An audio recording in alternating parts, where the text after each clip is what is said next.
नमस्कार शेतकरी बंधूंनो. सध्या खरीप हंगामाची सुरुवात होत आहे. खरीप हंगामातील पिकांपैकी तूर हे देखील एक पीक आहे.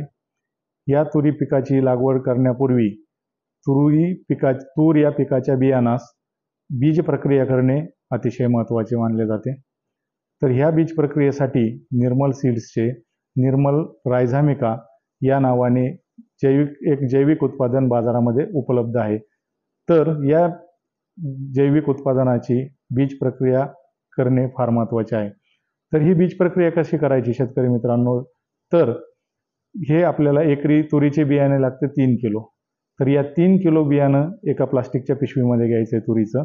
त्यामध्ये 100 ग्रॅम निर्मल रायझामिका हे जैविक उत्पादन टाकायचं आहे आणि त्यामध्ये 50 ते 60 मिली इतकं पाणी घ्यायचं आहे.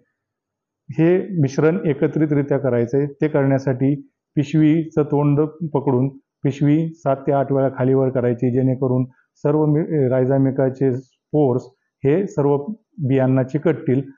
सदरचे किंवा प्रक्रिया केलेले बियाणे हे सावलीमध्ये सुकवायचे आणि सुकवल्यानंतर लगेचच ते पेरणीसाठी वापरायचे. तर ही बीज प्रक्रिया केल्यानंतर आपणास कुठले कुठले फायदे होणार आहेत? तर या बीज प्रक्रियेमुळे आपल्या तुरी पिकाचे झाड हे जोमदार व बलवान बनते. मुळांच्या कार्यक्षेत्रामध्ये अनेक पटीने वाढ होते. स्फुरद आणि सूक्ष्म अन्नद्रव्याचे शोषण होऊन त्याची उपलब्धता मोठ्या प्रमाणावर वाढते. तूर पिकाची जैविक अजैविक तणांपासून संरक्षण होते. रासायनिक खतांमध्ये बचत होते. ज्या ठिकाणी झाडाची मुळे पोचू शकत नाही त्या क्षेत्रातून सुद्धा रायझामिकाच्या वापरामुळे अन्नद्रव्याचे शोषण होऊन उत्पादनामध्ये लक्षणीय वाढ होते. तरी आपण सर्व शेतकऱ्यांना मी या माध्यमातून सांगू इच्छितो की आपण निर्मल रायझामिका या जैविक उत्पादनाची बीज प्रक्रिया करूनच आपल्या तूर या पिकाची लागवड करावी. धन्यवाद.